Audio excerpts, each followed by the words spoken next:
सनातन धर्म में मृत्यु के बाद सद्गति प्रदान करने वाला माना जाता है। इसलिए सनातन हिंदू धर्म में मृत्यु के बाद गरुड़ पुराण के श्रवण का प्रावधान है। इस पुराण के अधिष्ठात्री देव भगवान विष्णु हैं। इसमें भक्ति, ज्ञान, वैराग्य, सदाचार, निष्काम कर्म की महिमा के साथ यज्ञ, दान, तप, तीर्थ आदि शुभ कर्मों में सर्वसाधारण को प्रवृत्त करने के लिए अनेक लौकिक और पारलौकिक फलों का वर्णन किया गया है। इसके अतिरिक्त इसमें आयुर्वेद, नीतिसार आदि विषयों के वर्णन के साथ मृत जीव के अंतिम समय में किए जाने वाले कृत्यों का विस्तार से निरूपण किया गया है। आत्मज्ञान का विवेचन भी इसका मुख्य विषय है। गरुड़ पुराण में विष्णु भक्ति का विस्तार से वर्णन है। भगवान विष्णु के 24 अवतारों का वर्णन ठीक उसी प्रकार यहाँ प्राप्त होता है जिस प्रकार श्रीमद्भागवत में उपलब्ध होता है। आरंभ में मनु से सृष्टि की उत्पत्ति, ध्रुव चरित्र और 12 आदित्यों की कथा प्राप्त होती है।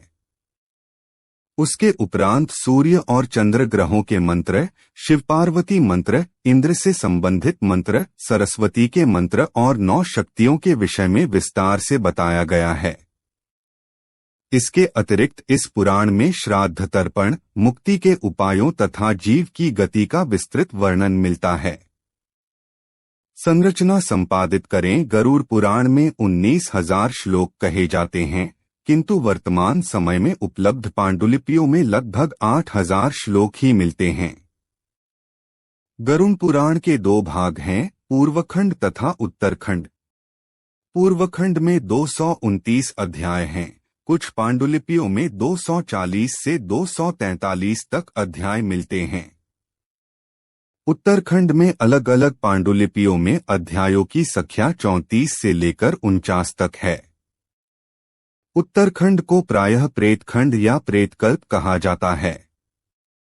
इस प्रकार गरुड़ पुराण का लगभग 90% सामग्री पूर्वखंड में है और केवल 10% सामग्री उत्तरखंड में।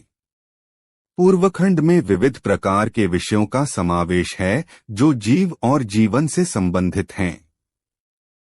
प्रेतखंड मुख्यतः मृत्यु के पश्चात जीव की गति एवं उससे जुड़े हुए कर्मकांडों से संबंधित है। संभवतः गरुड़ पुराण की रचना अग्नि पुराण के बाद हुई। इस पुराण की सामग्री वैसी नहीं है जैसा पुराण के लिए भारतीय साहित्य में वर्णित है। इस पुराण में वर्णित जानकारी गरुड़ ने विष्णु जी भगवान से सुनी और फिर कश्यप ऋषि को सुनाई। पहले भाग में विष्णु भक्ति और उपासना की विधियों का उल्लेख है तथा मृत्यु के उपरांत प्रायः गरुड़ पुराण के श्रवण का प्रावधान है। दूसरे भाग में प्रेत कल्प का विस्तार से वर्णन करते हुए विभिन्न नरकों में जीव के पड़ने का वृत्तांत है। इसमें मरने के बाद मनुष्य की क्या गति होती है, उसका किस प्रकार की योनियों में जन्म होता है, प्रेत योनि से मुक्त कैसे पाई जा सकती है, श्राद्ध और पितृकर्म किस तरह करने चाहिए तथा नरकों के दारुण दुख से कैसे मोक्ष प्राप्त किया जा सकता है आदि का विस्तार पूर्वक वर्णन प्राप्त होता है। महर्षि कश्यप के पुत्र पक्षीराज गरुड़ को भगवान विष्णु का वाहन कहा गया है। एक बार गरुड़ ने भगवान विष्णु से मृत्यु के बाद प्राणियों की स्थिति, जीव की यमलोक यात्रा, विभिन्न कर्मों से प्राप्त होने वाले नरकों, योनियों तथा पापियों की दुर्गति से संबंधित अनेक गूढ़ एवं रहस्ययुक्त प्रश्न पूछे। उस समय भगवान विष्णु ने गरुड़ की जिज्ञासा शांत करते हुए उन्हें जो ज्ञानमय उपदेश दिया था, उसी उपदेश का इस पुराण में विस्तृत विवेचन किया गया है।